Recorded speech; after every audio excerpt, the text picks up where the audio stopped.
What up, guys? So today on the podcast, we have a jiu-jitsu coach by the name of Greg Souders. I recently was getting comments and things like that from people because, again, I'm an advocate of drilling. Now, again, drilling takes a lot of different forms. I will do repetitions of a technique, and then again, it graduates into active resistance and things like that. And so again, I was talking about something in a video, and someone was like, basically posted up his name, and I hadn't heard of him. So I was like, let's get this guy on the podcast and let's talk him out, because I was watching some of his stuff, and he's big into um, using games and using different live drills, essentially, to what he says, essentially teaching no techniques, none of that. He basically teaches through different methods of using a games and active methodology. And again, he'll explain it better than I can on the podcast. But again, for me, I don't know that I necessarily agree with everything that he said from what I've seen, but I want to see what people think, because it's one of those things where a lot of times in martial arts, you see it all the time where, uh, it'll be this martial art versus this martial art. And they'll say, well, this martial art has nothing to offer me. Like when the UFC came out, this jiu-jitsu stuff, that has nothing to offer me. I'm a karate guy. Well, learn that wasn't right, right? Or then there's even like in a lot of kickboxing, like boxing and Muay Thai. This old school traditional kickboxing or Taekwondo or karate, they have nothing to offer me. And then you see these karate guys coming in and doing some work, right? Because they learn they have a few things to work. But you also see it in jiu-jitsu where, we'll go from, all right, leg locks don't have anything to offer me, or the guillotine's a low percentage technique, and people become closed off because they a lot of times get locked into whatever the way they think. And again, one of my things is if I come up against an idea that seems interesting to me, that maybe even contradicts what I think, I kind of want to hear them out. Regardless of how I feel, I want to hear it out, right? I don't want to be closed off to it. So with that said, we got Greg on the podcast, and we'll talk about these ideas, getting into his training methodology regarding jiu-jitsu, and also why he thinks that techniques are essentially useless for teaching. Big thanks to our sponsors for helping make the podcast happen. Charlotte's Web, CBD. If you guys have never checked them out before, try them out. Again, CBD can be a really useful supplement to add into the mix. We take our protein, we take our creatine, we take, you may not take creatine. We take, there's all kinds of supplements people take. You should take creatine. It's good. It's not bad. It's a perfectly fine supplement. It's good for your brain too. That's what they say. It is considered a nootropic. Yeah. So again, there's a lot of good supplements out there. CBD is one that I like to throw into the mix. Again, I started using it a number of years ago, and for me, it's assisting with recovery. And again, that's, maybe I don't know about how you guys feel, but as you get a little bit older, I'm almost 40 now. And as I train more, I have to be more thoughtful with my training, and I have to be more focused on recovery. And so it's one of the supplements that I throw into the mix that I find a value in. And again, I always tell people, try it out for a month, see what you think, see what kind of effect it has on you, and kind of go from there. If you would like to try out some of their CBD products, they have great products. They have CBD or they have THC free versions of it for those of you that get tested. Do your research on that, but they have those options. They have it in gummy form, tincture form, all kinds of different options. Some of them are infused with different supplements to try to aid you in whatever effect you're trying to get from the supplement. But again, if you've never tried CBD, or if you've tried CBD before and you'd like to get a hold of some really good, what I would consider top shelf CBD that's third-party tested to ensure purity, check out Charlotte's Web, charlottesweb.com. The promo code is Chewjitsu30, CHEWJITSU 30 for 30% off at charlottesweb.com. Also, thanks to our buddy Matt at Epic Roll. Epic Roll is a jiu-jitsu gear and apparel company. Again, they have everything from t-shirts, gis, rash guards, no-gi shorts, fanny packs. I mean, whatever you want jiu-jitsu related, they've got it. And cool designs, high quality stuff, great customer service. Matt's been a friend for a number of years now, and he makes good stuff. I wear the no-gi gear that he's made me every single day that I'm training in no-gi, and it's held up for a number of years now, so it's good quality stuff. And I also think that Matt does a really good job with his customer service, which, I appreciate. And again, if you want to buy some jiu-jitsu gear from a jiu-jitsu practitioner, a jiu-jitsu black belt who makes jiu-jitsu stuff for us, check them out at epicrollbjj.com. Promo code is Jiu-Jitsu20 for 20% off the order. CHEWJITSU 20. Also, if you are a man, or a man in your life that you would like to step up your grooming game, then check out Manscaped. I'm Jess is laughing at me. I haven't trimmed. She hasn't trimmed my chest or my back hair for a while. Starting to become a little woolly myself, so I need to get It's manscaped getting up cold, sometime soon. man. It's getting cold. You gotta keep some of that chest hair around. Grow my sweater. Grow my That's sweater right. underneath. Grow it. Yeah. But again, Manscaped makes premium products for men to groom themselves. Right? You got beard trimmers, razors, colognes, bath, body wash. I mean, the whole thing. Anything you need to clean yourself, to groom yourself with, from head to toe, they make it. And again, I use their products every single day. I think they're fantastic. If you guys want to check them out, manscaped.com. The promo code is Chewjitsu20 for 20% off the order, and you'll get free shipping at checkout. And guys, if you want to support the podcast directly, you can do so by going to patreon.com/the Jiu-Jitsu podcast. Upon joining, you'll get access to an ad-free version of this podcast, and you'll also get access to an exclusive library of content that we've put together, and you'll be supporting this podcast that you guys listen to every week. And again, it's all for an inexpensive price. Patreon.com/the Jiu-Jitsu podcast. And last but not least, guys, if you would like to get my daily email along with a couple free ebooks that you can get access to, check it out at chewjitsu.net/join, JOIN. Upon joining, you'll get access to the 2 free ebooks that I give away. One is on designing a game plan for yourself for a competition. The other one is some ideas on how to basically break up jiu-jitsu training plateaus that we all run into at some point. And I give you some strategies for that. And then after that, you'll get my daily email, which can go into everything from philosophy books I'm reading to training tips, the stories, whatever it might be, as well as some exclusive offers on my products that I have that I don't release anywhere else. And you can get access to that by going to chewjitsu.net/join. And so, guys, with that said, let's jump into the podcast with Greg.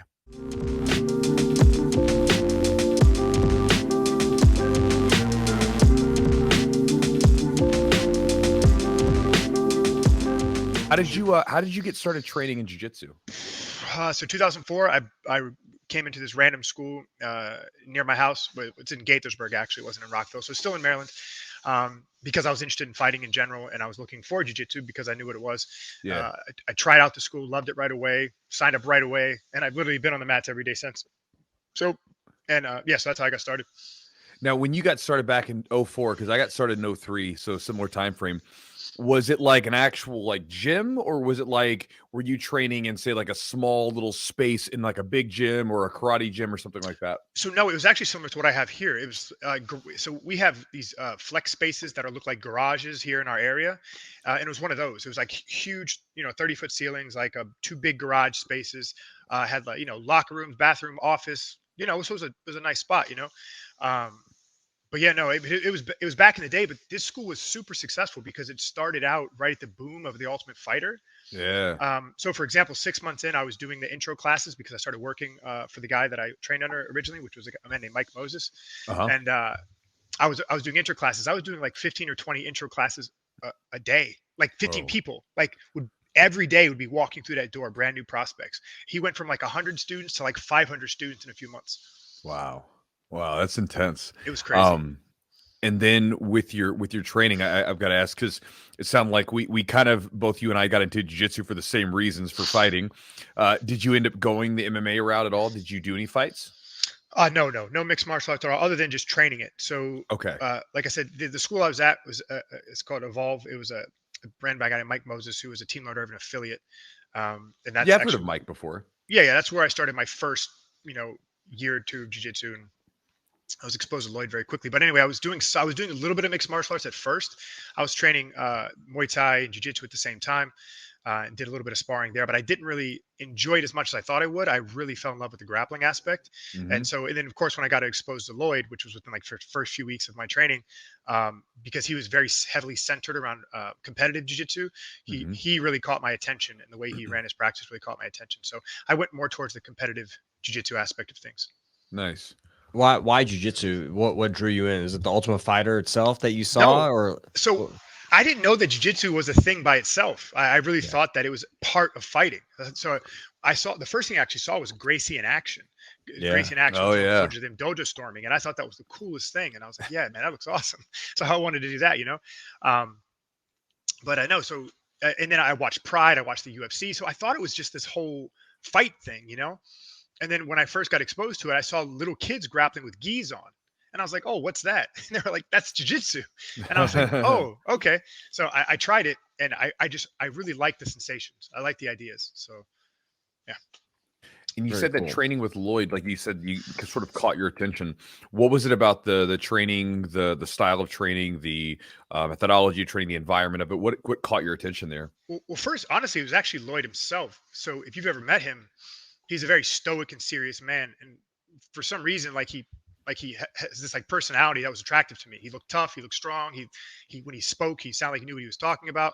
And so also I signed up for his email list like the first week I met him. So I was getting these like motivational emails. So anyway, just a lot of things about him attracted me. He seemed like he was a professional. He knew how to train people. He knew how to get people to where they're going.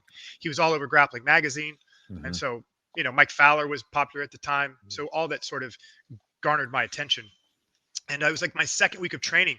So Mike's guys used to go up to Lloyd's on Monday nights and we would train with them. And Lloyd's room felt different than Mike's room, where Mike's rooms felt more like an exercise. Lloyd's felt like his practice was more intentional. Yeah. And his guys were fantastic. I mean, Ryan Hall was there at the time. I think he might have just got there as a blue belt. Mike Fowler was there. So, yeah. And you're, just to clarify, you're talking about Lloyd Irvin. Yeah. Correct. Yeah. Lloyd Irvin was my coach. Yeah. Right. Yeah. I want to make sure we just said Lloyd, and I don't know if everybody is familiar with who it is. Lloyd so Irvin. just yes. Yeah. Because Maryland and Lloyd Irvin. And by the way, Logic is from Gaithersburg, Maryland. The Dude, rapper. I want to talk about that really quickly. So, just real quick. So Logic, let's do it. His music sounds good. It sounds great, but he is making where he lived way harder than it is. I used to hang out in that same neighborhood in West and East Deer Park. I'm from that exact area that he is. All my friends lived over there. Now, it is a bad neighborhood. Don't get me wrong. You got to get worried about being robbed, shot, stabbed. It's real. But dude, I guess I came from these areas, so it's like nothing to me. So when I hear his music, it's fucking funny. It's so that's awesome. I just knew when you said that, I was like, I've heard that, because that's not a very popular like Gaithersburg. I've never, and I was like, that ringing a bell. And it's so I knew it's from the Logic. That's where I heard about it. So anyway, that's funny. But it doesn't really make a dramatic selling point or story if you're like, it's kind of rough, but it's not too bad, right? He wants to be a hip hop guy, so he's got to mix himself with the culture. He's got to be harder than he actually is. Now, I'm not saying his life wasn't rough or blah blah. So of course, I'm not saying that. I'm just saying that the area, like I said, yeah, I get you. That's like it reminds me of on the opposite end. It reminds me of the Chael Sonnen from the mean streets of West Lynn. Yeah. Yeah, he's the gangster from Oregon, right? Right. Well, there are gangsters in Oregon, probably in Portland, but not where he's from. So going back to your thing about with Lloyd, with training with him, you said it was intentional, and that's something that I relate with that because I remember when I first started, the methodology of training, at least when I first began, was just like you would come in, and essentially every day I'm learning something.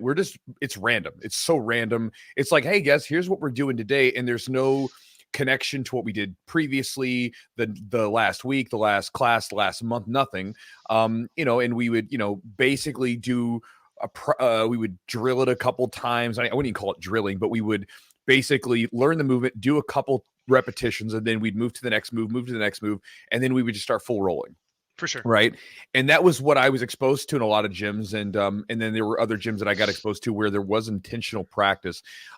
What was like when you look back at it, thinking about now as a coach, what do you think it was that made it more of an intentional room as far as the training goes? So it was really a lot of scoring games, right? So he would give us a situation and he would say, we're trying to score within this time frame, with this movement pattern or whatever. He would really just be more specific about what we were doing. Yep. You know what I mean? We would grip fight for specific reasons, and he would give information that was valid beyond move, right? So what's interesting is Lloyd says the word system all the time, but Lloyd does use systems in the way he talks about things. So that was the thing that was attractive to me because I'd never heard anything like that before. Just like you, Mike's school was basically a 45-minute exercise warm up where you're carrying each other and dragging each other and shrimping down the mat. And then Mike would show like 8 moves in 3 minutes. You don't even know what the hell was going on. Yeah, right. You know what I mean? And then we would just spar and then say, okay, guys, spar. And then we didn't know for how long because it was on Mike's clock. That's whatever he thought 5, 10, 6 minute was. And we would just, so there was a lot of physical training, a lot of sparring, but it didn't really feel like it all was connected, like you said. Whereas Lloyd's felt like, we did the warm up like we ran around, we jumped, we did the movements down the mat, but we would start right away with an idea. So it would be like, let's say grip fighting. And since Roddy Ferguson was part of his team, Roddy Ferguson had a way that he liked to grip, where its central component was more hands on your opponent than they have on you. That was like a big feature that we talked about all the time. And we would do, I guess, drilling exercises that would teach us these gripping patterns. So different ways to create more hands on our opponent than they have on us. And then we would spar grip fighting for 45 minutes. Yeah. So it was like we had an idea. He basically gave us an intention through some mechanism, and then we sparred with that mechanism. And so at a base level, it functioned beautifully. So, and I enjoyed it. That's nice. So basically, like the training, more intentional, more like focused on a task or an idea, and that for you kind of was more. It allowed you to kind of learn the material better. Essentially, it had more of a direction, like an approach to it that seemed more organized. Right. Yeah. Do you think everybody felt that way, or do you think some people Yeah. preferred the other classes? Well, so people's preferences are a bitch, right? Because Sure. we prefer a lot of things that have nothing to do with what we think they do. So yeah, I mean, there are some people that didn't like Lloyd's because it was too hard. The practices were too intense. They were too focused.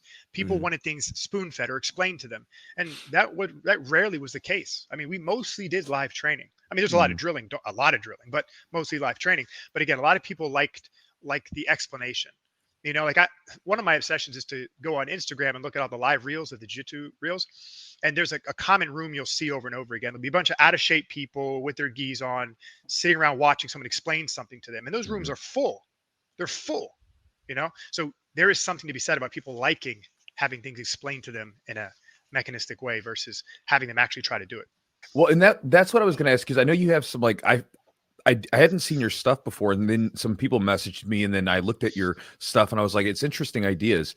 And so with you, like when you're training and teaching your guys, if you have someone coming in and learning a technique, do you not involve yourself in any sort of like explanation of the move, and you just sort of put them in there and try to essentially give them live drills or games to teach them, or do you do a little bit of both? So I've gone over this a bunch. So I'm sorry, I've done a lot of podcasts in the last year, like probably 16 or 17 at this point. Okay. So I'll try to explain it best I can. So I get this whole like clickbaity thing, like we don't teach techniques, but we really don't. I don't teach people techniques because I don't believe there are techniques to be taught, and we can get into the nitty gritty of that, and I can explain that well, because I'm not just saying that.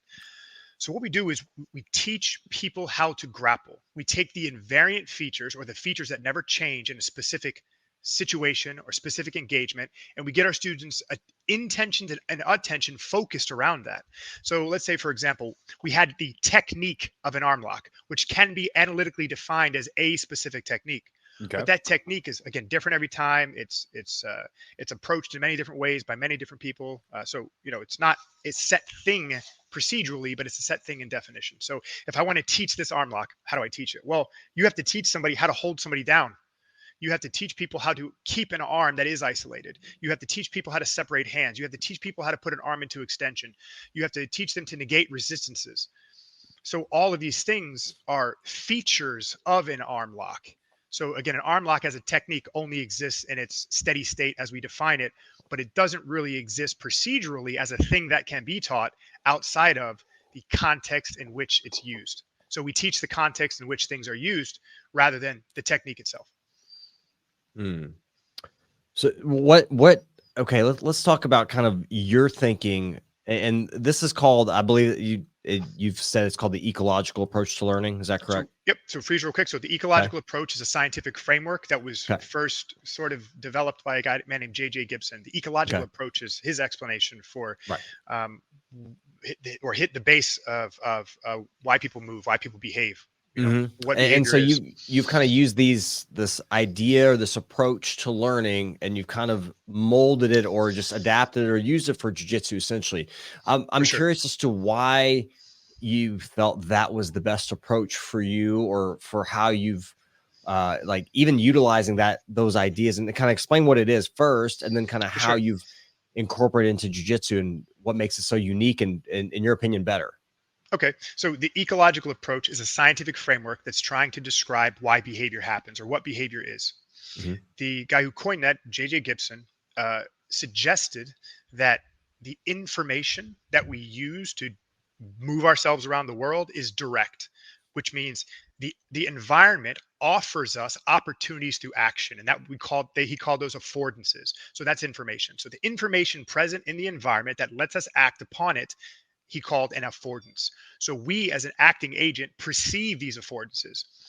So I, as a human, have action capacities. There are things that I can do as a person. I can jump, sit, bend, hinge, squat, grab, grip, all these things that my body is capable of doing, but I don't do them outside of the context in which they need to be done. So for example, if I need to grab something, I will perceive things as graspable.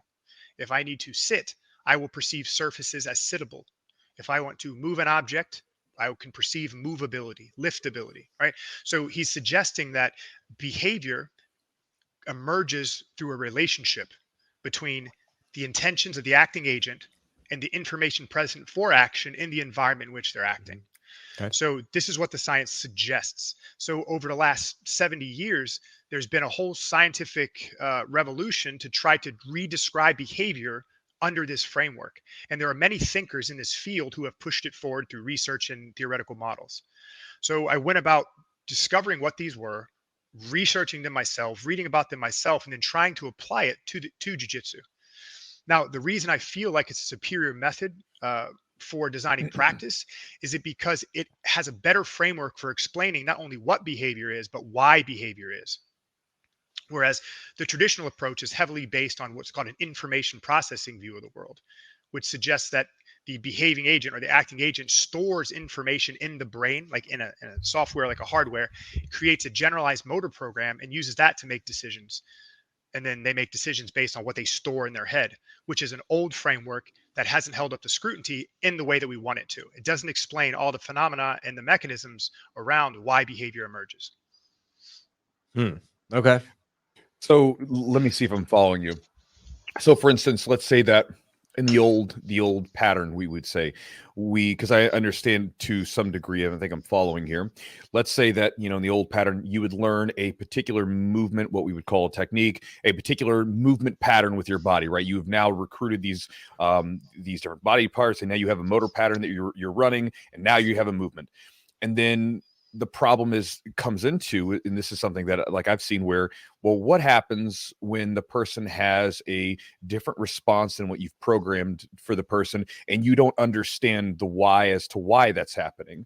So are you basically, is that where you're trying to get at, basically saying that people are like, they're doing this pattern, this movement pattern, but they don't understand the underlying reasons as to why they're doing certain things and then why the other person's responding the way that they are.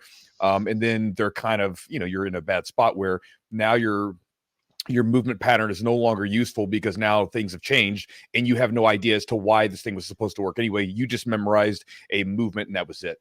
Am I following you? For sure. You're describing an aspect of what the science suggests, but Okay. correct. That's correct. So an effect of seeing movement as a program would be that the program is fragile, it's breakable, it's brittle.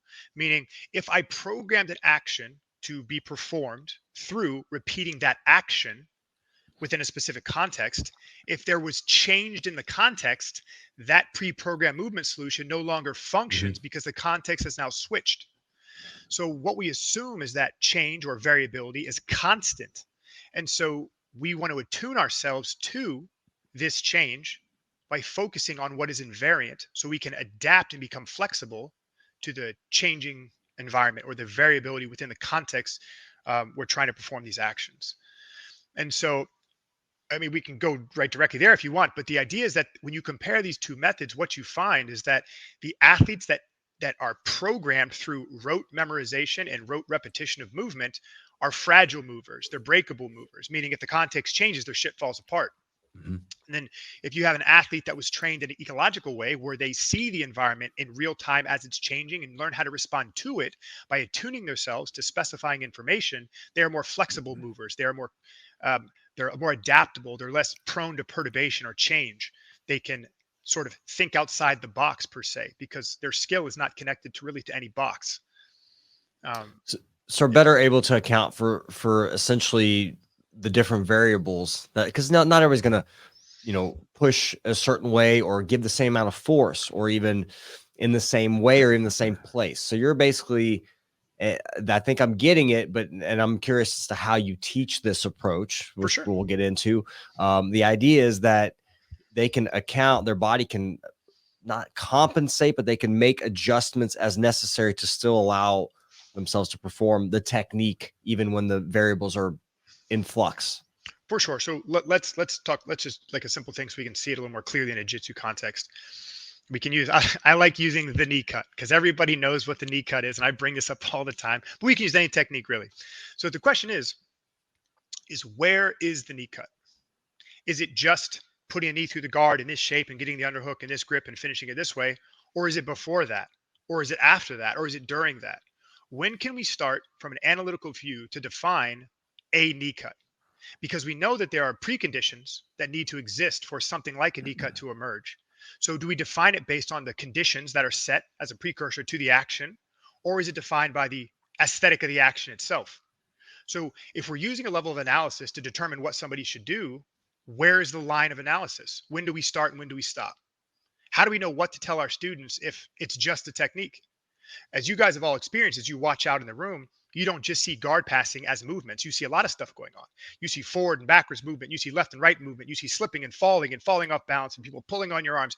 You see all these things that cannot be defined as a steady state like we would want them to be, like the knee cut. So the question is looking at it in a traditional view, where does the knee cut start and where does the knee cut end? Well, I mean, if I would, the traditional view, I would say as soon as you have the positions available for a knee cut or grips, I guess as soon as grips, start essentially. So then why would we think that people could find a knee cut if they didn't know how to create the conditions by which a knee cut emerged? Mhm. So all those grips, all that pushing, all that pulling, that's what grappling is. The knee cut is an outcome. It's an outcome if many conditions are set in a specific context that afford the opportunity for a specific action. So what we're trying to say is that, or traditionally we say that by doing this movement over and over and over again, I'll learn the conditions by which it's created. But that's just an assumption. And so what I've done is the opposite. We teach the student how to operate within and create the conditions that are present for the guard to be present as throughable or pass throughable, which is a knee cut is a way that we could do that. So if I, as the acting agent, could consistently create the condition of pass through ability, a knee cut would always be available if I wanted to express the movement in that way. So teach what is actually happening, not the ideal of what we want to happen. Okay, so let's talk about class structure. Let's talk about, I mean, do you even say we're doing a knee cut, or how do you do you approach it? Like, we're doing a knee throughable movement. I don't know how you would say it. First, before I get into, so I don't talk like this to my students. Sure. Right now we're discussing how I analyze movement, and we're discussing how I analyze movement through a scientific framework. We're not talking jiu-jitsu. We're just using the language of the knee cut because it's shared upon, we agreed upon terms. We all understand what that means as a behavior. So if I were to start my students with, say, the process of learning how to go through legs, we would teach them how to create that condition of going through legs. So one practice game would be something like, okay, guys, today in class, we're going to start learning how to pass our partner's legs. This process is called guard passing. So I'd start with a definition. Now, we're going to start with one player on their back with their legs pointed at the top player and one top player standing. Now, our first game is to try to keep the bottom player on the back any way that they can. We're going to use our hands and make connections with the person on their back, and we're going to try to hold them on their back for as long as possible. Bottom player, your job is to sit up to your butt or get up to your feet. If that happens, start again.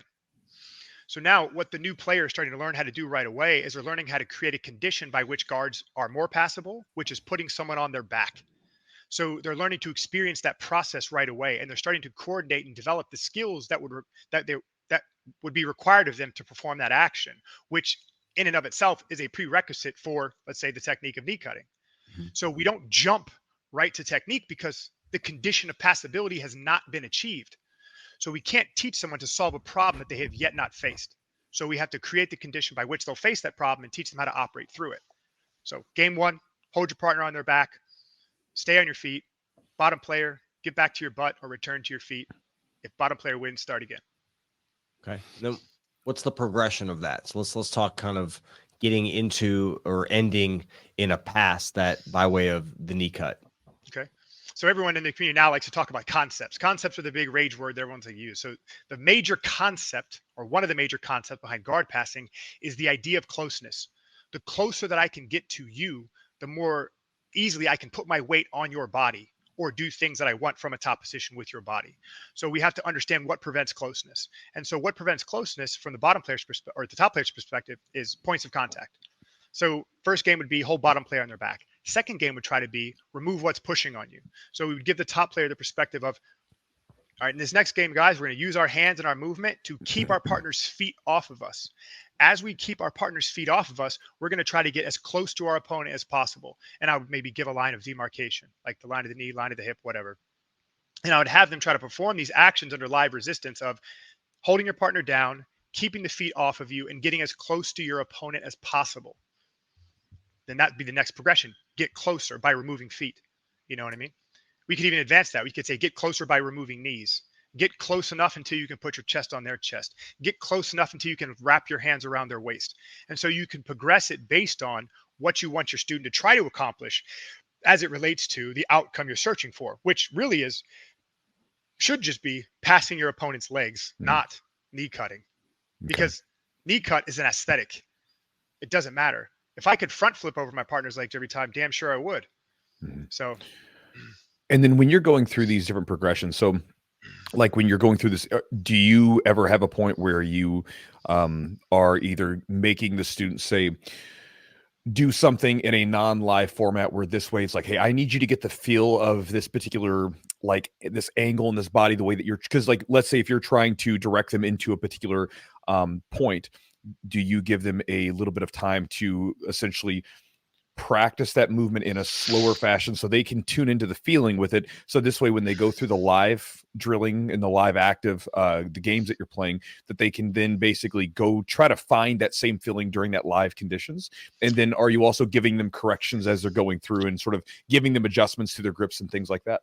Okay, so this question is like, and I don't mean this negatively. So by the way, guys, if I say something that sounds like I'm being confrontational, I swear to God, I'm not trying to be confrontational. Oh, bro, I'm asking questions. So again, yeah. like you have ideas, I have ideas, and I'm like, sure. that's why you're here. Because again, like I'm listening to you, and like it sounds cool, and so some ideas. I may or may not use some of them, or I may not agree with them, but I still want to hear what you think. I know, because again, there's always ideas that I can take in, right? So that's my thought. Sure. So you're good. You're good. My new thing is now warning everybody, because one of the biggest pushbacks I get online is like, Greg has a fucking sucky personality because he's combative. No, I think that sometimes people get really attached to their ideas, and when someone then comes up with an idea that maybe contradicts or counters theirs, they get really uptight about it. I'm like, no, just like listen, and I'm not really attached to it, because I know that the way that we trained back in the day was really like inefficient, and I know that things have gotten better. And so when people have ideas, I'm like, well, even regardless of how I feel about it, I'm always going to listen to them, because you might be able to get something from it, right? No, I absolutely agree. I'm the same way. That's the whole point of this thing, man, is like you got like a totally unique way that you like to teach jiu-jitsu. And I, as someone that learns jiu-jitsu and teaches jiu-jitsu, I'm like, all right, let's see what I can take and what I can use. And that's kind of the idea of the podcast. Always, we try to take one nugget that maybe somebody can take away. Maybe this is a way we can, like I said, it's a different approach, and we got to have these ideas in here to help jiu-jitsu evolve and grow. Because like Chewy said, it started out like go beat the shit out of each other in a room for a couple hours. We're going to teach you a bunch of different random techniques. Some of it doesn't even go together, and then figure it out, but I think we're starting to, from the Carlson Gracie days, like where he had a certain way he taught in a room and environment that he had. So maybe a different environment, it could be extremely beneficial as jiu-jitsu continues to, evolve with techniques and everything. Let's get confrontational. Yeah. So, okay. So that question was an example of what's called begging the question. You're assuming the conclusion in your premise. So you're assuming by asking that question that there is such thing as a feeling outside of live engagement. So you're assuming that there are grips, angles, feelings, sensations that are separate from the performance environment or from actually doing it against live resistance. That's just an assumption. Agreed. And I do feel that way, because that's like my thought is like I feel in for like what it feels like, and then when I'm going back to like say if we're doing a live roll, then I'm trying to basically see if I can get some feeling of it, especially if I have a guy pinned, like what does that pin actually feel like? And then when I'm rolling, I'm trying to basically see how those two sync up, because there's a slight variance between the two. but there's still a similarity where like I tune into where my knees pushed in. Do I have a connection to this person's hip? Those sorts of things. So yeah, correct. Well, so the differential you're describing here is between non-resistance and resistance, but the differential should be pinned and not pinned. And so the feeling is relative to one, but not the other. So the feeling between resistance and no resistance has no value because there's never a moment in a live engagement where there is no resistance. So there is no feeling, there is no angle, there is no pressure outside of resistance because we don't play a game where there's a non-resistant component to it. So the real differential we should be asking ourselves is when I try to pin somebody and I'm either successful or not, what does that feel like? That is the mechanism we're looking for. That is the comparator that we use to determine what we should do about what happens next. Again, it's the resistance that tells us things because that's the game we play. We play a game of resistance. That's the information, right? So again, you can't have a student feel something outside of resistance because it's not part of the context. So what we assume is that we have an ideal because let's say I know how to knee cut. And then I have all these sensations tied into how I knee cut, all these angles, all these grips, all these procedures. But those are first personal to me. And second, they're only relative to what I've understood through trial and error. You don't come about learning it by never sparring.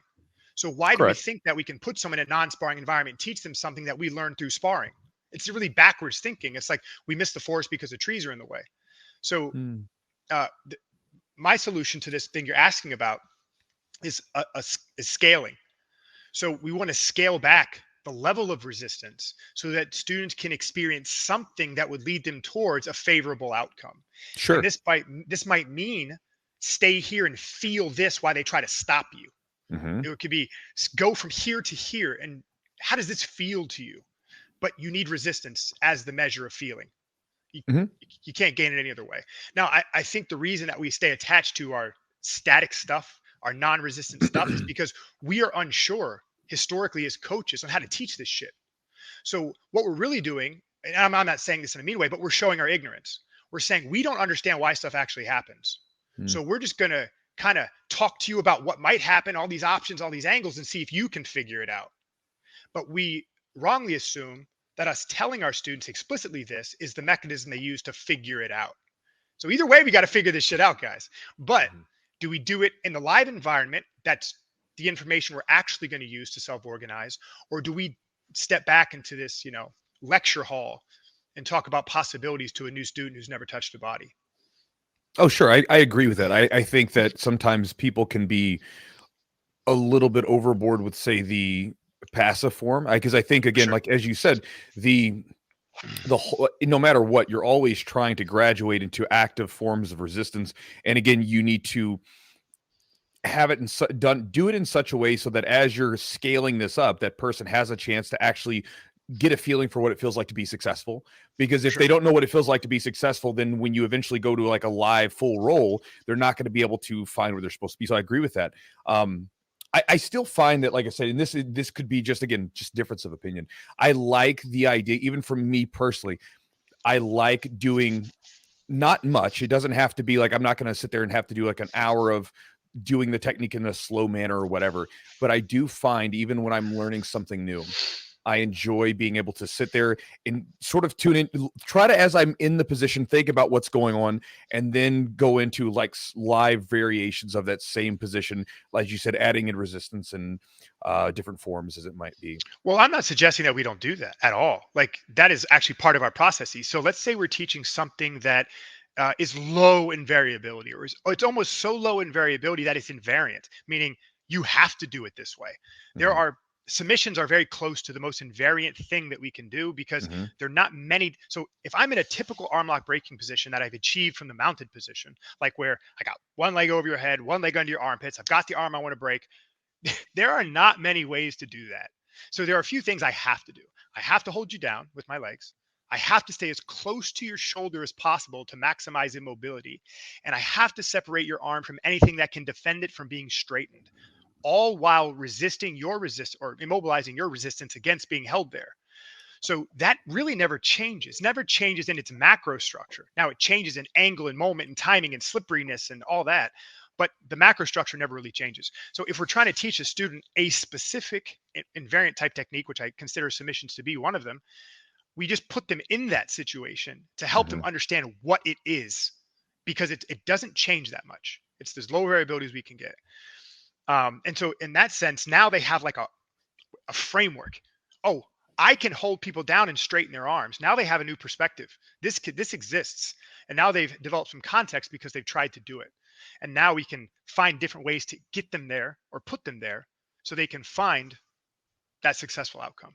So we do use what you're describing centrally in our program, but we don't do anything statically, because there is no relationship between what we do statically and its transfer to the performance environment. That link does not exist.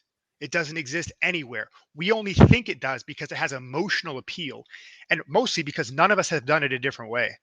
So I've been doing exclusively live training with everyone from day one students to my most advanced students since 2016. I haven't explicitly taught a technique since then. Yet, if you take a look at my students' performance, you'll notice that it's not a problem. So if someone's, how do you go about correcting or coaching? So like, let's talk about maybe a knee cut. It's fine. That was a basic example. Like if somebody's struggling, they're not able to, pass the legs or the feet, right? Get the feet up. Are you actually showing them specific techniques like hand here, do this? Like, how are you structuring a way to kind of get them where you want them to go? For sure. So the main method we use to enact the ecological approach is something called the constraints-led approach. So we use constraints, and again, not the colloquial term of constraints. We're not restraining them. We're constraining them, which academically means removing options or removing potential solutions. So we're creating what we call task-based games. Okay. So we're putting them in a small aspect of the whole game. Okay. So that's why we call it a game, because jiu-jitsu is a game. And so we'll put them in a small aspect of the game, and we'll constrain them by giving them tasks to perform in that small slice of the game that guide them towards the outcome. So an example would be starting an arm lock position and using your legs to hold your partner down. That's it. Don't let the arm go. Don't let your partner get off the mat. Hold them there as long as you can. Defending player, get your arm out. So we constrain the behavior so they can explore that solution space to find a solution, which would be hold your partner still for an extended period of time. And then we layer task focuses on that. We add complexity as we go along. And we do this not only in the component parts, but also in playing the whole game. We make sure that we tie the task focuses from the component parts directly into the whole game, so that there's never really a separation in our understanding, only pragmatically in how we design practice. So as a coach, I consider myself having only two functions. One, I have to design sound practices that transfer skill. So I don't have to explain anything. My practice does the explaining. The second thing I have to do is I have to know when to give feedback and what type of feedback to give. So that is the hardest part. I think program design is easier than giving feedback. So most of the feedback in our room is present through trial and error, success and failure. The only type of feedback that I give is when a student notices what's going on. And then I'll try to reattune their attention to something that I think will help them solve the problem they're facing. So at no point in time, even though you want them to do a knee cut, right? You're not demonstrating, you're not saying like, this is how you do it, or this is where you may show where you want to end up, but you don't show how you get there. Exactly right. And so the only how, so I don't really show how. I show what, when, where, and why, but never how, because the how actually can't be shown.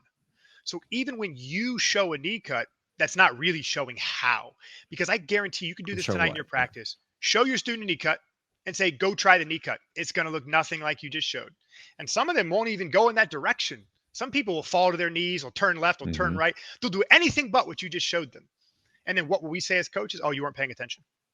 But well, no, I mean, as a coach, I'd be like, well, like depending on the skill level, it's like it's going to take time, because typically whenever you have someone doing any sort of stuff, there's always going to be in the beginning, there's variance, because as someone's trying to get their body to learn how to do this stuff, it's always going to look slightly different than what we do. And then eventually it starts to, at least the way I look at it, a lot of times then it becomes to, there's a bit of more standardization, because then they're doing a good job of basically making it look like what they've been shown, or they're feeling out the position, and you start to see that there's some standardization amongst it.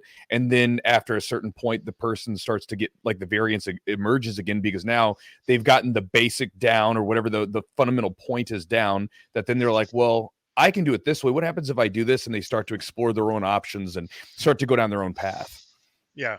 But in the beginning, it's always going to look ugly, because again, they're still new, but it's part of the process. And I think that's where the magic is of what you're talking about with especially with the like breaking things down, like actually doing, because you would call them games. I would call them just basically, I think of drilling like in the live form is simply just distorting rolling to emphasize and isolate certain points, right? Yeah. So basically, what is it that I want them to get out of this drill? Okay, we are going to strip and change the rolling. We're going to give it all these weird rules that normally wouldn't apply, and then this is going to help us isolate your chest to back connection from this spot, or this is going to help us isolate the grips, like you said, or whatever it might be.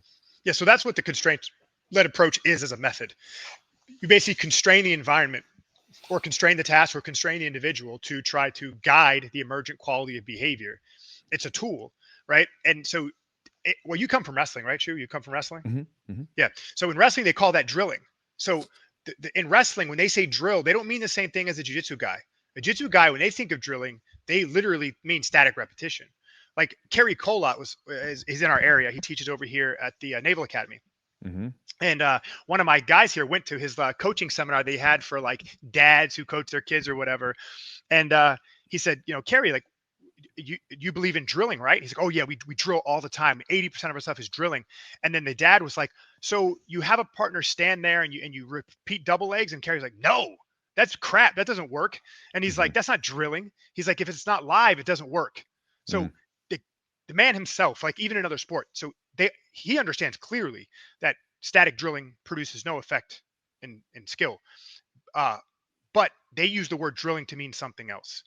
So they mean like drilling a situation, drilling a technique, but it's always with some level of resistance. And then like when I've gone to like wrestling camps with different like guys, college guys, everything else, a lot of times what we would do, and this is the way that I think of things, is that we would go in and we would say, they would show us a takedown. I remember going to one camp and we were like working on high crotch. All right, so we're doing the high crotch and then we're playing around with it. And then later on, we had some practice with just the high crotch, practicing the movement with a person who's essentially giving you a look, but not giving you any resistance. Yeah, for sure. And then from there, it was like, okay, guys, we would say like A man, B man, that kind of thing. Let's have the B man give them a look, right? Yep, and we would start to say, okay, like, and you could, a lot of times you could say, we're looking for certain responses. So this way, this person could see what would happen when they go for the high crotch. Because in most cases, you're going to have a handful of responses that are going to be your most common. And we would say, give them a look. Yep. And then from there, then we had a chance to practice it live with a certain amount of resistance, but not to the point where we're going to fail continuously, where we actually have a chance to have some live time with that movement. For sure. So now, I think this process has value, but it's hard to control. It's hard to control because we're messing with a quantity that we don't have a mechanism to perceive. So when you say 25, 50, 75, whatever percent, we don't know what that means. Right. No, it's hard to quantify. Right. And the reason that's a problem is because the information we pick up to move changes based on the context. So if we're in an agreed upon engagement, where even if we're using a little bit of resistance, it's still agreed upon. So we can use a mechanism of anticipation that we don't have or use in the same way in a live where there's no agreed upon exchange. So I think that even though there is some transferability in that case, because you're actually doing something with movement, with force, with application, that it builds some level of action capacity, but not necessarily skill. And these things sound like splitting hairs, but action capacity and skill are really two different things. Action capacity is building in the capacity to act. Skill is acting with intention. So they're different things. And so though you could use what you consider like a live type of like agreed upon drilling as a way to build capacity, it doesn't necessarily develop skill. So again, You could use it if you knew why and when and how to use it. I think it has some value, but I Mhm. think it's overemphasized and overutilized. Okay. Yeah. No, I was just curious. You were just talking about Kirikul. I was just talking about Yeah, wrestling, just to bring it up, just because, again, from wrestling, we were talking about that. I mean, a lot of times, if like I said, I'm kind of with you. I don't really use the go 50% much anymore. yeah, I've used it in the past, but like you said, it's kind of hard to quantify. So usually it's like if I don't want someone to do something, then during the drill, we'll just take that out. Like you can go full, you can do whatever you can do in this position, but if you do this, like we're just not going there, or even for sure. sometimes like if I'm trying to give the person time in the mount position, it's like, okay, well here, like we've been working in these positions. The person at the bottom is not going to escape. They can do everything but escape. They can bridge, they can off balance, they can do all these For things sure. just so that you can feel what it's like to be in that position and not immediately get escaped out because you're going with someone and then your mounts, your ability to hold's not quite there yet. But yeah, again, I just sort of an idea. So just kind Well, of going along with it. what you're also discussing is you're trying to control scalability. And I think that's another reason why people drill statically is again, they don't know the training process. So when you have Mm, two guys and you want to solve the problem of developing skill in them, we don't have a lot of methods. Nobody taught us how to do this our previous coaches didn't. So no one taught us how to do this, how to manipulate this environment. And so we end up trying our best as coaches to try to manipulate it based on our experiential knowledge, which has huge value. But if we have a framework from which to measure our own instincts, our own experiential knowledge, then I think we have a more robust way to design practice. And so because we're learning things about how the nervous system controls behavior and what's the relationship between the nervous system and the body and the environment and how these things affect each other. And if we have knowledge about how this thing actually functions in the world, then we can be better at manipulating it. hmm, You know what I mean? It's like trying to learn how to get stronger without understanding that percentage of your one rep max is defined by intensity and potential volume will affect strength outcomes. If we didn't know that, we would say, oh, pick up heavy shit. mhm, Sometimes don't pick up heavy shit. We wouldn't have a real way to measure it, you know? Mhm. So, like, if you have someone mounted, for example, and you constrain escape and you say you can't escape, but you can do everything else, even though that gives somebody time, for example, in the position, it's what's called non-representative, meaning the information that the mounting player is picking up from the mounted player is not um, the information that's going to be present when you actually have to try to hold somebody down. mhm, So the way that we can do this in a let's say in an environment where there's a skilled player over a less skilled player is we can constrain it in such a way to make it uneven. So we could say, all right, top player starting with double underhooks on a more skilled player because that's harder to get out of than mhm, just starting mounted on somebody. Mhm. So we can use task focus as a way to scale difficulty, mm, but still keep the environment representative of the performance environment. mm, So you're changing basically essentially the starting position. Say we're mount, right? You're already like you're giving them certain advantages that they would typically see in an actual battle That's or right. in a mount situation. I have a couple questions. They're not. One is, what do you describe as like static drilling? What's your definition of that in jujitsu terms? And then the other thing, this isn't necessarily related, but I want to know how much time are you spending in certain games Mm. or oriented positions, and how are you kind of like, is there like a month you spend, or is there like a week? Like, how do you kind of start to develop these things then, and to even know how much time to spend in a certain area? It's great questions, man. So static drilling I define as repeating a movement pattern over and over again without any resistance. So that's static drilling. It's trash. Don't do Okay. it. All right. There's Okay. no value, none. So if you agree or disagree with me at any point, I only hope you can learn to agree with me on that. Okay. It's garbage. It's a comfort blanket that coaches have because they don't know what else to put in its place. All right. It's bad. So static drilling bad. Um, so how much or how long do I spend in a time in a position? Is that Sure. second thing? Sure. So I use a general guiding principle here. I try to play the whole game. I have my students play the whole game of jiu-jitsu every single day. And what I mean by whole game is if we were to analyze jiu-jitsu into its major component parts or the component parts that are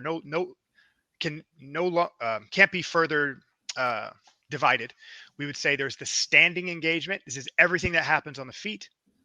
There's guarded engagement. That's anything that happens in any type of guarded situation defined as being in front of a bottom player's legs. That's both top and bottom. And then pinning situations. This is being the pinner or being the pin E in any alignment. Okay. And then that pin can be defined in two ways, chest to chest or chest to back. So these are the macro structures that we behave within to play the whole game of jiu-jitsu. There will be work on the feet, work in guards, work in pins. Okay. And submissions are present throughout the whole thing. All right. They're always intertwined. It's always the thing we're looking for. So every day we do games from standing situations, pinning situations, and guarded situations every single day. Even if it's maybe 10 minutes on the feet, 10 minutes in guard, 10 minutes in pins, doesn't matter. However I slice up the time, we're always doing games from those situations every single day. Now, the way that we get past like the way that making it feel bloated, like, oh, what about this angle? What about this angle? Pinning is only two types, chest to chest or chest to back. So it doesn't matter. You can do any pin from either side any day because all chest to chest pin is pinning work. All chest to back pin is pinning work. Holding someone down on their back while arm locking is pinning work. Holding somebody down in a Kimura grip while on top is pinning work. So the thing is, as long as you do some pinning work every day, top and bottom, you're playing a part of the whole game. Same thing is true with guards, whether you're doing close, open, half, Anubis, Z, X, whatever. As long as you're doing some guard work, good. And then same thing on the feet. We could be just hand fighting to a connection. We could be using our connections to destabilize. We could be going from connection to connection to connection. Doesn't matter. As long as you do that daily, it's good. This solves the frequency problem. It allows the student to play the whole game in its component parts every single day. Because the tasks we perform in the component parts, though they follow some local rules, there's also a global rule in all of these engagements that's teaching us how to play the whole game of grappling, which I describe my framework as immobilization as it leads to strangulation and breaking, or the resistance of it. And so it allows that all to be present all the time. Okay. So, all right. So let's play, I guess, devil's advocate here, or Please. let's look at maybe the gold standard of coaches. And we can say John Danaher is an example. You know, he's seen as one of the best coaches in jiu-jitsu. From what I understand, you know, I've seen his instructionals and, you know, he's got talent and his guys do, and women do really, really well. He's awesome. They win a lot of stuff. He teaches in a very different way. He teaches very much like put your hand here, grip here, do this, do that. You need to have shoelaces here. That's the terminology. That's the kind of stuff he's talking about. What's kind of your ideas on how he teaches, and then why maybe your approach is better, or, you know, the way to go? So one of the mistakes is conflating John Danaher's greatness as a coach with how he describes how to do a technique. Mm-hmm. That's like, you know, that's the magic that's tricking us. Okay. John Danaher knows more about grappling than probably any person on earth. Okay. He's got deep experiential knowledge and a very clear analytical view of how, when, why, and what is happening. Okay. Mm-hmm. He's attuned to grappling and fighting. So he uses that to design good practices. One aspect of his good practice is his explanation on move here, move here, move here. But that is the smallest aspect of his practice. He uses analogy, he uses metaphor, he uses situational sparring, he uses lots of live work. He has a very clear view that if you don't do something live, you can't do it. Mm-hmm. So, but people think that it's his explanation of put your hand here, put your hand here that makes him great. It isn't. That's just something that he does as a coach. That is the smallest percentage of what he does. And so he does that because everyone is oohing and ahhing over it. You know, they buy his DVDs because of how deep his analytical knowledge is, but none of that has to do with his ability as a coach. It's how he runs a room. It's the guys he attracts. It's how he speaks to his athletes. It's the time he spends on the mat. It's all the things that you can't put on a DVD or that you can't put on a short clip. I've had a few conversations with him, and I like him very much. I even like his analytical view. I think his DVDs are incredible. But again, if you ask me, like, I don't think they're as helpful to the practitioner as people think they are. However, I think he's great at his job. So his guys and his women, like, you know, they learn. I feel like they do a lot of. I mean, I think he teaches. I guess there's maybe some task-based games, obviously, or task-based training. I've never been in his training room, but like, I mean, I think a lot of times he's showing, even though through analogies and things like that, he is demonstrating the technique. Like, hey, this is how to get in. Here's the entry. Now here's, you know, where you want to put your foot, and this is how you want to finish. This is the breaking mechanics, all that. Yep. And then they probably do that positional type work or positional type sparring. Positional, yeah. They Right. do. So I've trained in his room. Yeah. So right. So like the proof's kind of in the pudding there. Like, you know, that they're winning and they're having success. Like but it's not eh, it's not proof that the information processing view and the optimized view of technique is working. It's proof that he knows how to organize practice. That's what it's Mhm. proof of. And so if you go to John Danaher's practice, it's a lot of live work. He does a lot of mhm, situational sparring, a lot of regular sure. rounds. And even though he's describing these long-winded ways and methodological ways to go about things, he is still attuning his students to specifying information, whether he knows it or not. And the way John Danaher analyzes jiu-jitsu is very clear. So even if he shows this like 37 step to a thing, if you focus on one of those ideas, you're going to get something that looks better than what you would otherwise. So again, it's just an assumption that Mm. that explanation is the mechanism that he's using to be a great coach, but it isn't. That's just our misconceptions as the watchers. Mhm, You know what I mean? Um, because I would argue that he would be just as good without it, because Mm. his understanding is good enough. I mean, you couldn't imagine John Danaher running a constraints-led practice and doing a bad job at it. There's no fucking way. If he started learning the theory of direct perception and started applying it in a methodological way with appropriate understanding, he would be the same John Danaher, if not probably, I would argue, a better at designing practices. What other sports do you see that maybe use this type of approach to Which one? learning? Is Ecological approach? yeah, the ecological approach. Where All. So so okay. I mean, so I guess I can see aspects of it. oh no, so I like it's being utilized across the world now. okay. Let's talk So about a sport, maybe something you know, I don't know if maybe wrestling or judo or maybe a martial or even a ball sport, any kind of sport. Like give me an example and like how it's implemented into their, you know, training regimen. So I give you some random ones. So it's in Sure. basketball right now. It's in professional baseball right now. It's Okay. in women's volleyball, which is actually hugely successful in here in the United States. It's in tennis. Um, it's in youth wrestling programs. Penn State uses it. I mean, like it's being heavily utilized. It's just it's the new kid on the block. So a lot of the professional and D1 schools are keeping it under their hat. They're not telling anybody because they like, for example, the Boston Red Sox hired the professor that I learned this information from as their practice designer. So you would imagine that, you know, the Boston Red Sox wouldn't waste that much money on somebody if there wasn't something within the approach. So I mean, you know, they're always trying to use what's current and what they think is Hmm. going to produce better practices. But yeah, so it's in every sport, man. Like I actually have a guy here at my gym who's a basketball coach who uses it in his practice as well. I help him loosely with understanding it better. Hmm. Hmm. But I mean, like I've played basketball before. I know they taught me how to shoot, you know, like the mechanics of like put your elbow here, like you For need sure. to follow through. I understand we do play, you know, task-based games, like, you know, but I mean, I guess it's like a hybrid model, I would say, if I've seen it. Like Well, I'm sure you haven't seen it because I think that part of the thing that I've realized by talking recently is that people aren't willing to put in the energy to actually learn what it is and utilize it to its full potential because it's so new and the science is a bit difficult. Like the concepts that they're trying to uncover are not easy to understand and they're even a little bit more difficult to apply. So I think that it's not widespread as far as regular people aren't going to bump into this. But okay. like if you're at the D1 level, if you're at the professional level, you're going to bump into it because a lot of the coaches that I learned how to apply it from are already doing it in those fields. The researchers that I've learned this from are already working with coaches at that level. So it's already in play. But again, we can't use like, you know, Mm. being a kid going to a, you know, a Yeah. PE teacher at a basketball place as a way to say, oh, it exists or Yeah. doesn't.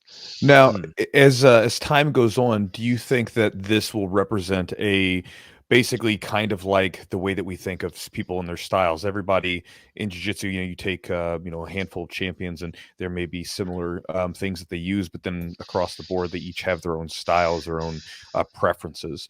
Do you think that this sort of style of teaching will eventually become simply just another option for people to engage in, and we look at it as there are multiple ways to get people effective at this thing? Or do you think that it'll be something where, you know, let's say 20 years from now, that this will be considered the only way to do it? What are your thoughts?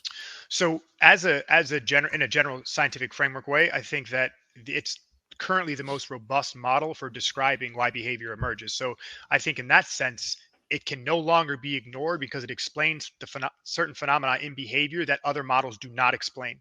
So it's basically evolved form of what we originally thought was the base mechanism for behavior. Now, of course, it's not in its final form, because there are people within the ecological framework that are arguing how active cognition is in this process. We have to go from active to inactive theories of behavior. So again, there's a spectrum there. But what I do think is, one, it's superior to the information processing approach in every way, both as a theoretical model and in tested application. And now the thing you're asking about really, I think, is not that, but it's about methodologies. How do we apply it to practice, right? So I think that currently our two strongest models of application are the constraints-led approach and differential learning. So right now, those are the two research-supported methods that the people who ascribe to this are using. So I don't think the constraints-led approach nor differential learning are in their final form. I think that as we learn more about how, or more about the relationship between, mind, body, and environment, we'll start to learn more about not only the theory itself, but also how to practice it or how to use it in application. But we can't ignore it. Yeah. So here's the I want to talk maybe a little bit more specifically about jiu-jitsu. So say you have a student that's getting prepared for a tournament, a specific rule set or a tournament. You do. Yeah. So how do you go about using this approach to get them prepared? Because, if I'm getting ready for a tournament, I have a game plan and I'm going through the specific game plan, and you kind of have, variables or kind of options from each position, but I have a certain thing that I want to accomplish, maybe take down, mount, choke, whatever it is. So you have a student, how do you utilize this type of approach to maybe prepare them best for that kind of environment? So the first thing I try to make very clear, and this is very clear at my gym, is that there is no difference between the performance or performing for performance and performance for training. So there's this false and antiquated idea that you don't perform in training, that you only perform in a performance environment. But especially for us, that's not true. So even if we were playing a small game where, let's say, for example, you were trying to keep me from getting underneath your elbows from mounted position, and I was just trying to get underneath your elbows as let's say a drill or even a constrained game, you have to be competitive over that. So we have to perform. We have to actually act in a optimized way to either achieve that end or resist that end. So in that sense, there really is no separation in our sport, or it should be in sports in general, between performing in training and performing in a performance context. I think where the difference lies is where we focus our intention and attention and how much energy we put into it. So for example, if I'm training for a competition specifically, and I'm very close to the competition, most of my training is going to look like what competition looks like. The further I am from the performance environment, my training is going to look more developmental, more exploratory. It's going to be more specific to the things I need to change, so that when we get close to that performance context, we should have had a improvement or a transfer in skill during that timeline from starting that exploratory practice to reaching the tournament. So I don't make a separation in my training. Like, whether you're a competitor or not, you are a competitor. So you may not want to win ADCC trials, but you may want to beat your buddy Joe, who arm locked you last week. So in order to do so, you have to go at Joe competitively. So you can't, you know what I'm saying? So to me, I don't separate the two things. So if you're trying to ask a more clear question, like, how do I prepare athletes for ADCC? How do I prepare athletes for IBJJF? Sure. So we take a time and we go through a developmental process, starting at exploratory behavior that solves technical problems in our students. And we try to move that along a spectrum of going from more specific to less specific in a technical approach, but more specific to tournament rule set or environment. Yeah, I mean, it's not, yeah. It's definitely, like, without seeing it and being involved in it, like you said, it's going to be very hard to, exactly understand. I get theory. I kind of get the idea of it. And as far as intensity goes, intensity of training, it seems, so if there's no really separation besides like how you run the tasks, there's no separation in intensity of your practice versus, preparing for a tournament. It's really, there's the same amount of intensity in training. Is that accurate? So intensity is actually like a variable we can measure. So, but we have to understand the mechanism for measurement. So we can use something like barbell lifting. It's easy there, right? Intensity is how close you are to your 1 rep max. You know what I mean? And the further you are from that, the less intense the activity, right? So what is the mechanism in our sport for intensity? There are really two mechanisms in our sport for intensity. One is time. So how long I have to perform an action. If the time is shorter, intensity goes up. If time is longer, intensity goes down. Think about the intensity difference between a 3-minute overtime match versus a 30-minute submission only match. The intensity is wildly different, right? So the second measure is partner selection. If I'm a weaker, smaller, less skilled player against a bigger, faster, stronger, skilled player, the intensity which I have to move at to accomplish my goal is higher because I'm dealing with a larger quantity. But in the flip side, the highly skilled, heavier, stronger opponent, it's not intense for them because they can beat you up without much output, right? So we control intensity through time and through partner selection, not so much training, because you have to be as intense as you have to be to get the job done. And so what controls how intense you have to be are objective measures. And the two I gave are probably the most foundational ones. Like intensity is not controlled cognitively because you don't even know how intense you're being. If I said, hey, pal, how intense were you being today? Was it 37% or 42%? You wouldn't be able to tell me. If you did, you'd probably be wrong because there's no objective measure to it. Well, sure, and I agree with the agree with the objective measurement, right? You can't objectively, but you don't agree that you can't say that you were being a little bit less intense when you're rolling. You weren't pushing yourself as hard, or am I just not understanding correctly? You could say that, but to which degree you're acting one way or another? Oh, sure, you can't necessarily say it, right? You can't tell the percentage, right? And so if we're talking about how intense we have to be to either create a training effect or creating some outcome, then we would need a better measure than feeling. Right? We can use rate of perceived exhaustion as a metric, but it would have to be towards some objective end. We can't use it just as how I felt today. You know what I mean? It had to have something you're bouncing it off of. Oh, sure. No, I agree with you because the time's always been the thing that you, like you said, which I agree with. Like whenever you want them to push a little harder, you can shorten the time down because the amount of energy that can be expended in that short amount of time goes up. And then you can even play around with things like take away rest rounds or shorten rest rounds to the point where, well, that next round you're going to be more tired. And so you're going to have to go at a slower pace because, you don't have a rest round waiting for you, opposed to, let's say you got 3 minutes and you have a 1 or 2 minute rest afterwards. Well, then, you can go harder because you have that time. Whereas if you're doing 5 minutes with a 5-minute round with no rest, then you're going right into the next roll. Then essentially you're just doing a continuous roll and you're going to have to slow down. No, for sure. And so, I mean, again, it's not, the live work that's necessarily intense. It's why and when we're doing the live work. So yeah, basically just the parameters which are changing, right, of the training. And what I was saying, like, I mean, I guess we're talking about objective measures, and then one that popped in my head was like your heart rate. Like what heart rate are you working at? Is that something you could maybe look at with athletes? I know a lot of strength conditioning coaches will look at that and they'll assess, like, are you working at 70% of your heart rate max or what? Sure. And that can give you some, I guess, ideas, and that's objective. But again, you're also correct in the fact that if I'm feeling kind of fatigued, I didn't rest well the night before, sleep well, I may not be able to work. I'll get that heart rate higher at a lower intensity. Yeah, for sure. So again, it all affects each other. Just we need to have a measure that's honest, right? Something that we can even use, because we need to know what to control in practice. Now, if we had a way to measure heart rate during a grappling round, I mean, there are heart rate monitors, but it's a little bit tough because it comes fucking off you and stuff.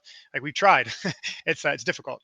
So we can use measures that are objective in nature. So not so much in specific metrics, but in nature. So like time is easily something we can use. And of course, partner selection is easily something we can use. Again, there's no degree to which we know, but we can take those two things, short time, hard opponent, and we can put an RPE to it. You know what I mean? And then that way we can sort of like, coach, man, I'm feeling smoked today. It's like, all right, dude, grab a white belt and just, try to show. So Greg, I'm curious, just kind of like wrapping things up, like, if a coach is interested in learning more about this type of approach, or maybe implementing some of these ideas, and where can you point them to like kind of even get some information and maybe, just start the process of learning about this type of training? So I tell everyone the same thing. I mean, like I said, the guy I learned all this from when I initially started was a researcher and professor named Rob Gray, Dr. Rob Gray. He wrote 2 books, How We Learn to Move and Learning to Optimize Movement. I always suggest people start here because the way he condenses the information is very accessible. Because again, the information is sort of spread out. His books are like the first type, really. So, I mean, because I said this stuff is relatively new. I mean, the constraints-led approach model wasn't even invented until 1986. So it's new. The other books I recommend are The Constraints-Led Approach. That's about the methodology of using CLA in a practice. And that's written by Ian Renshaw and Keith Davids. Or I think, yeah, Ian, both of them. Anyway, they're like Keith Davids and colleagues. And then Nonlinear Pedagogy for Skill Acquisition. That would be the 4th book I would recommend. So grab those books, get to reading, and you'll know. I've also, if you like anything that I say, or you want to hear me talk more about it as it relates to jiu-jitsu, I've done like 15 or 16 podcasts now, or 17 maybe after today. They're all on Spotify or some other fucking app, so listen to them there. And then where can people find you lurking out on the internet somewhere? So I try my best to interact with everybody on my IG. So at GD Souders, I get lots of messages every day. I'm sort of backlogged for like 2 weeks, but either way, I try to answer everyone who reaches out. So reach out there. You can also follow us at Standard Jiu-Jitsu, but I do not respond to messages on that. That's just for the gym. So don't message them. Awesome, man. Well, thanks for your time, brother. This was very interesting for sure. It's just I always like, we talked a little bit about kind of, learning and different people that educate on learning and stuff. We talked about Josh Waitskin a little bit before the podcast started. And, there's just a lot of different ideas on this. It's cool to get some different perspectives on it as well. For sure, man. I mean, right. Like as coaches, we teach people, isn't it our job to get better at what we do? Just like we demand our students for our sport we have in play. Like we have the same responsibility as they do, and even probably a deeper one because we're taking their money, right? So we're saying, hey, sign up at my gym and I can get you somewhere. So that can't just be a relationship of trust. We have to be able to perform and actually do what we say we can do. So, if this doesn't push us to become better, I don't know what would. Right. Well, and likewise too, when new ideas come around for me, again, I want to hear what they are. So, again, a lot of times coaches talk to their students, keep it open mind, like open your mind to what can be, right? Like, again, don't be closed off. We say these things all the time, but it's interesting when you see both in like from martial art to martial art, where it's like an us against them, our style is better than your style. And then you go into say even jiu-jitsu itself, where let's just use leg locks as an example. Leg locks they're making their kind of their reemergence in the 2000 teens, and a lot of I still know black belts that refuse. They're like they're not effective or whatever. You're like I don't know like what else you need to see to make this like work for you. So for me it's like when new ideas come up, it's like regardless of how you feel about them, at least see what you think about them, make your own assessment after hearing people talk about them, so that even if you can get one little kernel from it of usefulness for you, take that and run with it, So I appreciate you being on and chatting with us about the ideas that you have on training. They're super interesting. And good luck to you and your guys coming up. I think you said you had a tournament coming up, so good luck to your guys. Thank you, sir. I appreciate it. And again, I appreciate the platform. Thank you. Absolutely, Thanks, brother. man. Thanks for your time, brother. Yeah, man. Of course. Yeah, Greg. All right, guys. So hopefully you enjoyed the podcast. Again, listening to Greg, I think there's some really interesting ideas there. For me, this is something that I'm always trying to tweak with is scaling and changing the method to the active approach of training, right? Because again, I agree with him completely that, again, everything, it only matters once it's in active form, right? Because again, jiu-jitsu, what do we prize most of out of everything? We prize the ability to use a technique against someone. Granted, as we get older, sometimes that ability can change a little bit against the younger guys or whatever, but when we're against similarly skilled people of similarly weight and everything else, we pride ourselves on being able to do a technique.